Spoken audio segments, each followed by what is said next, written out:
নমস্কার আপনাদেরকে সবাইকে। কেমন আছেন সবাই? ভালো আছেন তো? ডিম চচ্চড়ি রান্না করছি। দুটো ডিম দিচ্ছি গোটা, তারপর দুটো টমেটো দিচ্ছি আর লঙ্কা দিচ্ছি 10খানা। যেমন পরিমাণ ঝাল খাবেন তেমন পরিমাণ লঙ্কা দেবেন। আর লঙ্কাগুলো তেমন ঝাল পাচ্ছি না। তারপর ডিমের চচ্চড়ি রান্না করছি, বেটে নেবো। একটা গোটা পেঁয়াজ দিচ্ছি, বেটে নিচ্ছি। তারপর মশলা।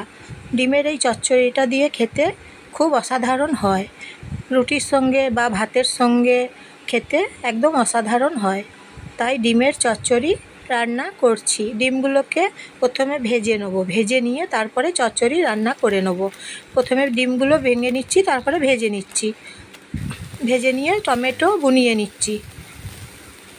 টমেটো কড়াইয়ে দিচ্ছি, ছেড়ে দিচ্ছি, মশলা ছেড়ে দিচ্ছি, ভেজে নিচ্ছি, কষে নিচ্ছি মশলা। টমেটো এবং মশলা এখন ভেজে নিচ্ছি। এই যে ডিম ভাজা করেছি,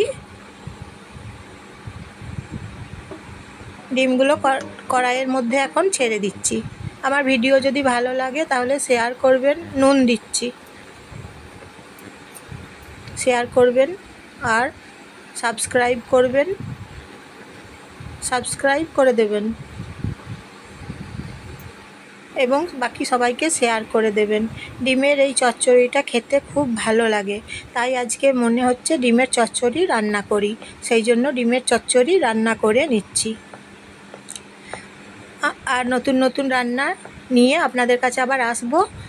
সাবস্ক্রাইব করে দেবেন, শেয়ার করে দেবেন এবং লাইক করে দেবেন। বাকি সবাইকে শেয়ার করে দেবেন। আর ডিমের চচ্চড়ি রান্না কেমন লাগছে বলবেন।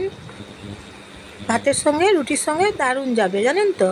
ডিমের চচ্চড়ি খুব সুন্দর হয় এই তরকারি।